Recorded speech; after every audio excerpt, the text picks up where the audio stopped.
Hello, hello, hello. Happy, fresh Friday. We got a special guest with us today. I know usually on Fridays, I'm always saving it for the music and saving it for the actors, but nah, today we're doing something different. We got to learn something today. You feel me? We got to learn. We got to be educated. I got in today for a seat at the table, Mr. Chawn Payton. How you doing today, concert? I'm doing well, man. Today's a great day. Appreciate you for joining us, man. So, you're going to talk to us about wealth. You are a financial wealth advisor. Mm-hmm. So, I guess my first question would be, how did you get here? Tell me about your journey to where you are right now. Yeah. So it's funny. My background is engineering, computer engineering. Yeah. I went to school at the prestigious Florida A&M University. Okay, fam, you. Yeah, let's go. Rattler. Okay. Rattler all day. Had a good time. Oh, I know you did. I went to your homecoming. I didn't mean to cut you off. I went to your homecoming the first time this year. Oh, did you? Last year. Oh, last year. Okay. Oh my gosh. No, that's the best home HBCU. Even Georgia State doesn't even compare. That was the best homecoming I've been to, man. I'll leave it at that. Yeah. Keep going, sir. And so I went there looking for a really solid career in engineering. So I got a computer engineering degree from there. And my first job out of college was with Accenture. Great company, did that for 9 years. But there was a moment in my first year working at the company that really kind of started me down this path of finance. So the first client that I had was a bank here in Atlanta, and we were servicing them, and I was kind of helping them on the technology side. Yeah. But I had a supervisor who was maybe 2 years older than me. We had a really good conversation. He was a white male. And he said, you know what, Chawn, when I graduated high school, my dad asked me if I wanted $500 of stock or $500 of cash. And he said, I chose the stock, and now it's worth $2,500 today. Wow. And so that got me thinking, I'm like, wow. Like from a career standpoint, we went to two different universities, but we ended up at the same company, and I was going to be where he was in 2 years or so. And so our career trajectory is going on the same path, but from a wealth standpoint, he's already ahead of me because of a decision that he made back in high school. Wow. And I was like, man, we behind in a lot of different ways when it comes to building wealth. And so I started learning more and started hanging out with him, hanging out with some other friends who were making money moves like I aspired to do, and begin to learn and begin to share ideas and thoughts and things with friends and family. And they said, hey, Chawn, you should really do this full time. Yeah, full time. Can you help me? And I said, where I can't help you right now because I'm not licensed, right? But that's a good thought to think about, And so I had a good friend of mine. We played flag football together. He became an advisor. Ironically, he used to be an engineer. And he said, Chawn, I think you'd be great at this. I said, okay, why not? I got tired of the corporate life and things of that nature. And so he introduced me to a few people there at his company. And I said, this is it. Let's go. And so I became licensed professional. And so I started reaching out to friends and family. Hey, I'm licensed now. Like, let's help get you started, right? Get you down this path on your financial freedom. So I hope it's not an ignorant question. Mm-hmm. So you don't have to go back to school for it. You just have to kind of be licensed for it. How does that work? Yeah. Is it similar kind of classes or? Yeah. So to be licensed, you have to take a test. Got you. Right. So you don't necessarily have to get a degree, but there is a test that you have to take. The series, they have the Series 6, Series 7, 63. These are all like investment-focused tests that you have to take in order to professionally manage someone else's money. Mm-hmm. Yeah. So could you describe to me your current role at Northwestern Mutual and the services you provide to your clients? Yeah, absolutely. So, man, that title is really just a title because I'm different things to different people. I've been called a financial therapist, a financial counselor, a financial guru, right? It just kind of really depends on where they are at the time. But what I like to tell people is I tend to work with families and business owners to help them do a couple things, right? High level, I want to help them reduce financial anxiety, right? Because depending on your relationship with money, it may not be the healthiest. So what can we do to kind of reduce that financial anxiety? I also help provide financial stability. Just making sure that they feel good about where they are financially. And if not, what do we need to get you there financially? And I also make sure that we provide financial security. And that's essentially making sure that we protect the assets, we protect the income, we protect the household. And we do all that in a what I like to call a roadmap, right? A financial roadmap where essentially we'll have a conversation, talk through the goals, talk through what you got going on, where you're trying to go financially, and even professionally and from a family standpoint. And we create a game plan. We say, all right, here's where you are, here's where you're going. How do we get there? Here are the recommendations that I have. And if there's something I can personally and my team help you with, I'm licensed to do so. Right. So it's basically just kind of helping them navigate their financial picture. Mm-hmm. How did your time at FAMU, I guess, influence your approach to financial advising? Yeah. So my goal, man, is really to make financial conversations cool again in our Black community. I like that. You know what I mean? Because I know for me and some of my counterparts, there's a stigma of not talking about finances, not talking about money, right? They kind of kick it down the road because they don't want to address where they are, which it may brings a little bit of shame.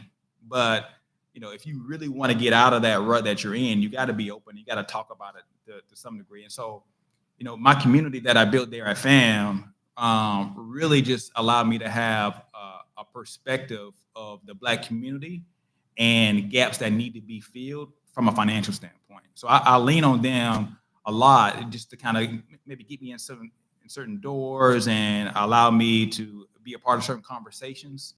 And my natural instinct is to bring up finances, right, as a place to where we can grow as a community. In addition to like the mental health space and you know, opportunity zones, real estate, all the other things that the community wants to talk about.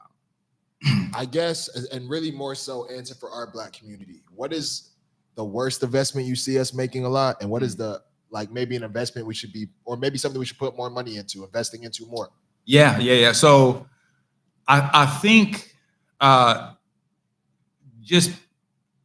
I think we always have that hustle mentality, right? I think, and this is my personal opinion, observation, is that hustle is what we do. And there's nothing wrong with that. And typically what comes with the hustle is fast money, like quick money. Yeah, of course, and I think there's a place for that, but then I think there's also a place for slow growth money, kind of like Warren Buffett type money, right? To where you're more so consistent in your saving and investing, right? Versus kind of looking for the quick pops, right?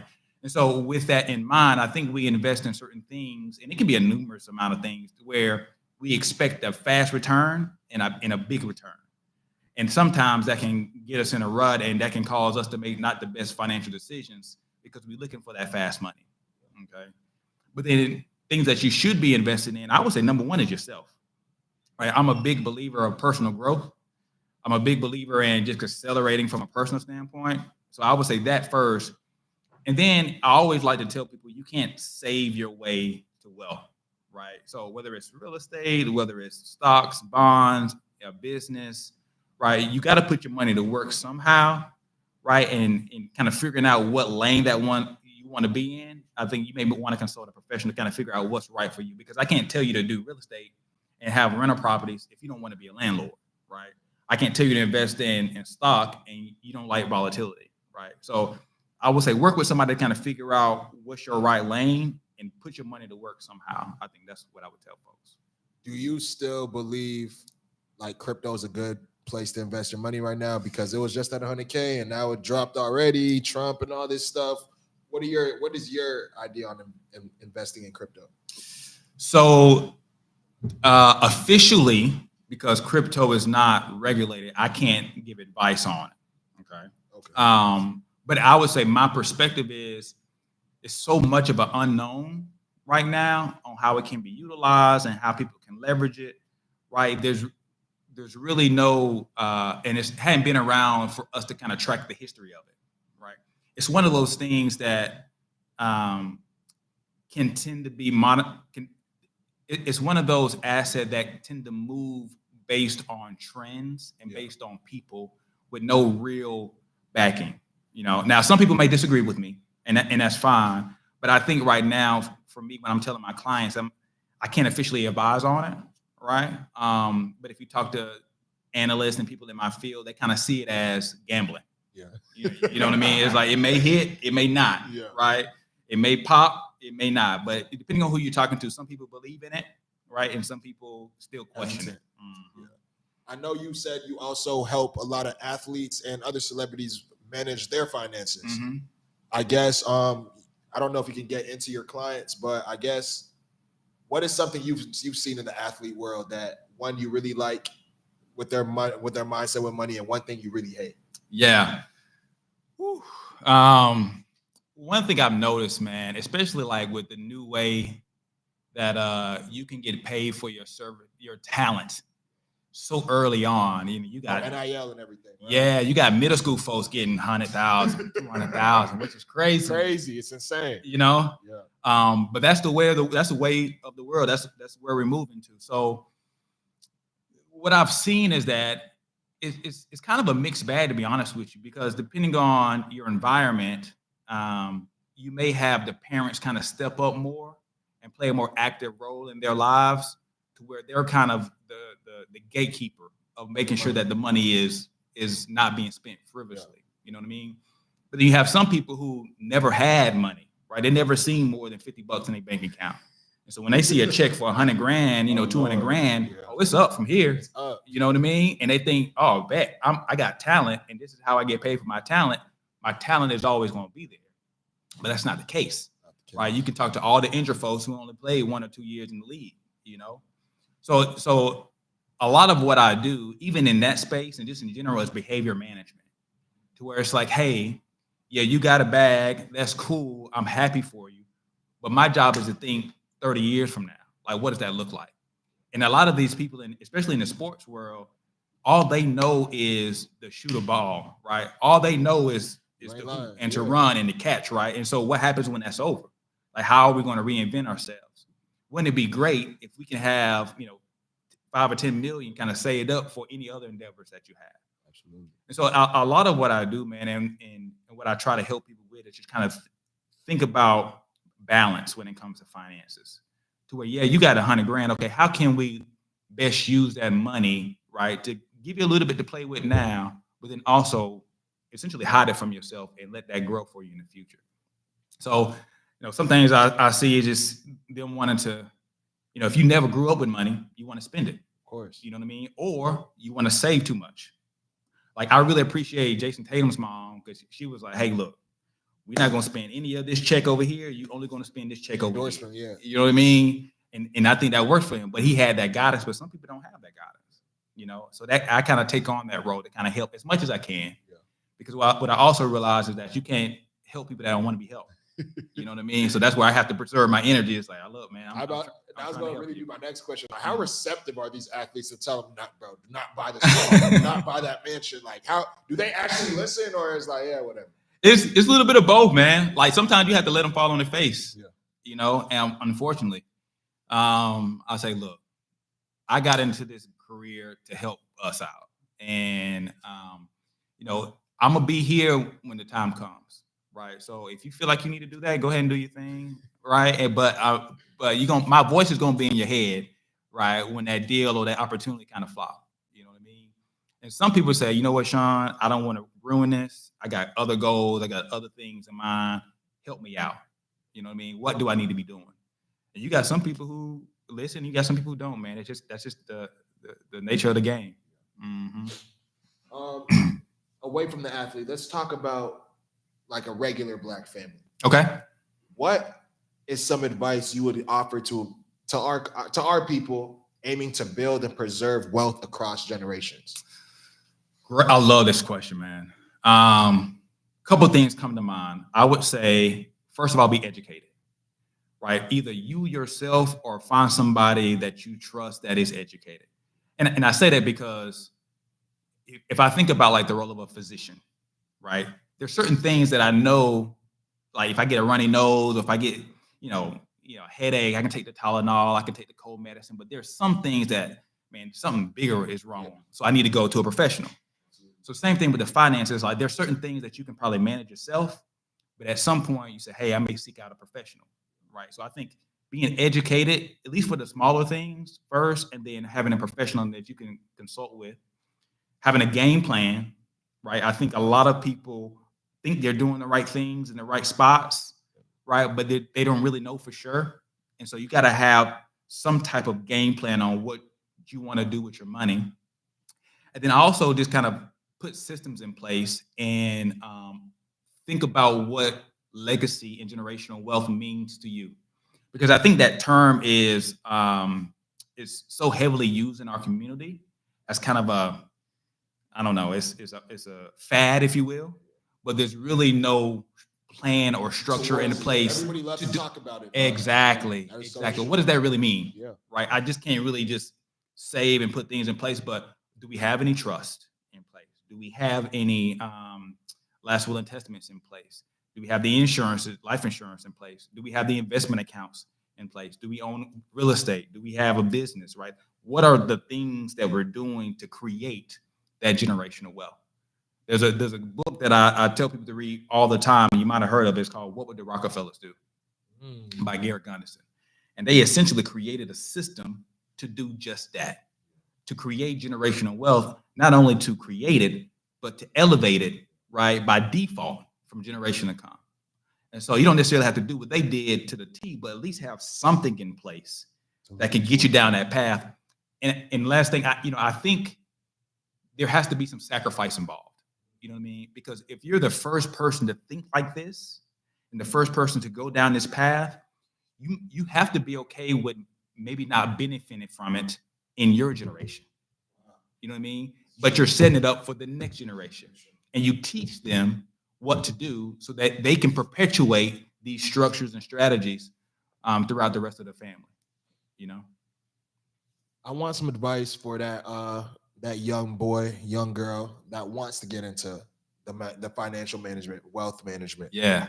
What is things they need to be doing from now, from high school to college to even maybe post-grad? Like, what is things to do? Like you said, you switched after the whole degree. Like, how can I figure out, get some advice to get into that career space? Yeah.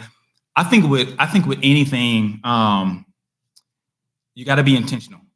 You got to seek it out, right? So if you're in middle school, high school, are there any finance classes? Go to the your counselor. Say, are there any finance books? What are some finance careers that I can look into? LinkedIn is a powerful tool. And I tell people all the time, if you're young and ambitious, people want to help you. So if I see an 18-year-old reach out to me on LinkedIn and say, hey, Mr. Payton, I see you're in finance, would love to grab coffee. That just reminds me, I need to get back to a young guy now. Can we set up some time? People want to help. Right? People want to help you achieve your goals, especially if you're young and you're ambitious. So reach out to folks in the world that you want to be in and be proactive in seeking out the help. Because people will genuinely want to help you, especially if you're moving in the right direction of growing and helping the community. You know, finance is one of those things that there's not a lot of us that's in that world. I think that of the advisors out there, maybe 1 or 2% are Black, if that. Right? So there's plenty of opportunity, plenty of growth. So I would just say seek it out. Mr. Payton, I just want to say thank you so much for taking your seat at the table and teaching us a lot about wealth management, financial management, and just better practices with money. So I just want to say thank you a lot. Can you please tell everybody where we can follow you? And maybe even if I'm one of those people that want to reach out and figure out and learn to be like you, how I can connect with you. Yeah, absolutely. So IG, Instagram is CHAWNPAYTON. That's just Chawn Payton, full name on IG. Email is fine. It's chawn.payton@nmnancymary.com. And I would say that'd probably be the best way. And then shoot, I want to hit me on my cell phone. That's fine too, right? Shoot me a text, 229-548-1913. Oh, he real. He said, yo, come get this advice. Look, if you're trying to get it, man, I'm here to help any way that I can. I just want y'all to be, my mindset is abundance, right? So if I got it, you got it. I want you guys to have it. So I just want to say I appreciate you a lot, man. Enjoy your Friday, enjoy your weekend, and we rolling out. Yes, sir.